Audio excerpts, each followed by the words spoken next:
মির্জা ফখরুল ইসলাম আলমগীর একই দিনে যখন বলছেন আওয়ামী লীগকে জাতীয় পার্টিকে ইলেকশন করতে দিতে হবে এবং ওই একই দিনে আওয়ামী লীগের নেতাকর্মীরা এইভাবে ইউএসএতে এনসিপির কেন্দ্রীয় সদস্য সচিব, যিনি দিল্লির আধিপত্যবাদ বিরোধী সংগ্রামের নেতা এবং ডাকসুর সাবেক সমাজসেবা সম্পাদক, যিনি আওয়ামী লীগের সময়ে ছাত্রলীগের হুঙ্কার পদাধূলি দিয়ে তারপরে সমাজসেবা সম্পাদক হয়েছিলেন, তাকে আক্রমণ করার দুঃসাহস দেখিয়েছে এবং এইটা যোগসাজশ না হয়ে কোনোভাবেই পারে না।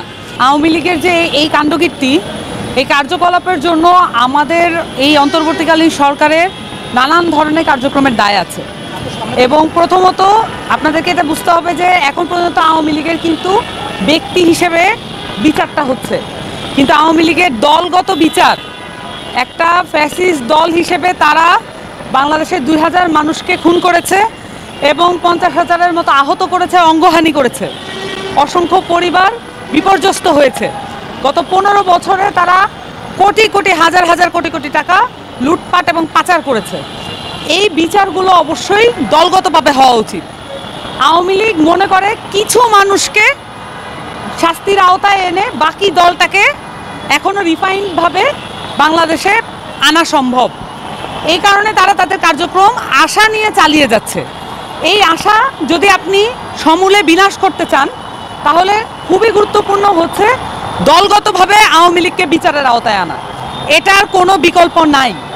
কিন্তু আমরা অন্তর্বর্তীকালীন সরকারের গত 1 বছরের কার্যক্রমে যা দেখলাম, প্রথমত অন্তর্বর্তীকালীন সরকারের শপথ নেওয়ার দিনই 72 ঘন্টার মধ্যে, 5 আগস্টের 72 ঘন্টার মধ্যে বাংলাদেশের জাতীয়তাবাদী দল বিএনপি নির্বাচনের কথা বাংলাদেশে উচ্চারণ করেছে। সেটার মধ্য দিয়ে বাংলাদেশের তাবৎ রাজনৈতিক কাঠামোকে অস্থিতিশীল করার প্রথম প্রকল্প তাদের হাত দিয়ে শুরু হয়েছে।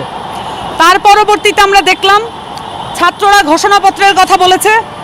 ঘোষণাপত্র দেওয়ার ব্যাপারে বিএনপির যত তালবাহানা, শুধুমাত্র তাই না, তাদের রাজনৈতিক উদ্দেশ্য পর্যন্ত চরিতার্থ করেছে।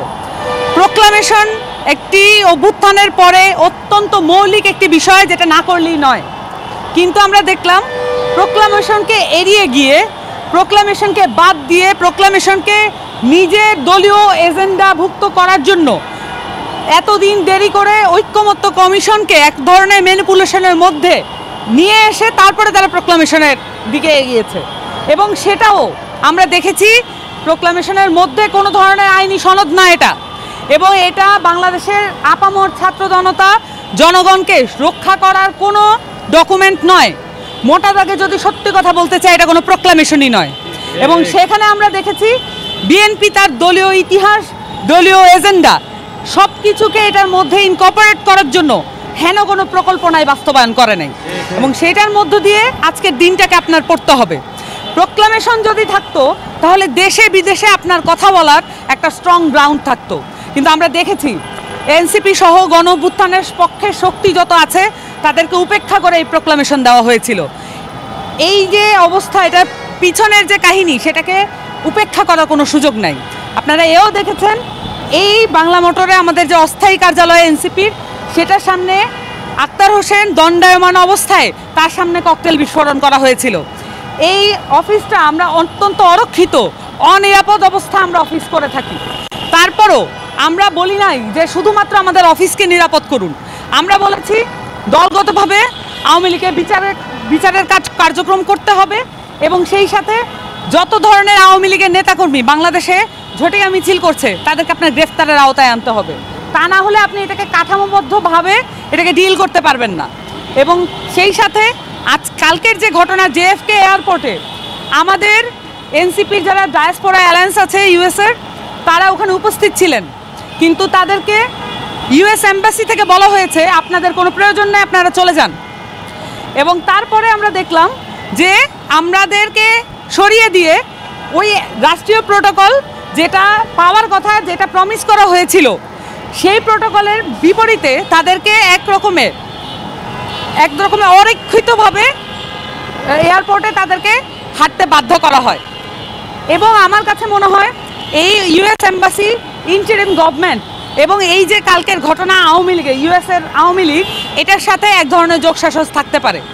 এবং নির্বাচনের পূর্ববর্তী মুহূর্তে নির্বাচনের যখন ডামাডোল চলছে, যখন নেগোসিয়েশনে বিভিন্ন জায়গায় সিট নেগোসিয়েশনে আলাপ চলছে, তখন আমি দেখলাম যে মির্জা ফখরুল ইসলাম আলমগীর একই দিনে যখন বলছেন আওয়ামী লীগকে, জাতীয় পার্টিকে ইলেকশন করতে দিতে হবে, এবং ওই একই দিনে আওয়ামী লীগের নেতাকর্মীরা এইভাবে ইউএসএতে এনসিপির কেন্দ্রীয় সদস্য সচিব, যিনি দিল্লির আধিপত্যবাদ বিরোধী সংগ্রামের নেতা এবং ডাকসুর সাবেক সমাজসেবা সম্পাদক, যিনি আওয়ামী লীগের সময়ে ছাত্রলীগের হুঙ্কার পদাধূলি দিয়ে তারপরে সমাজসেবা সম্পাদক হয়েছিলেন, তাকে আক্রমণ করার দুঃসাহস দেখিয়েছে।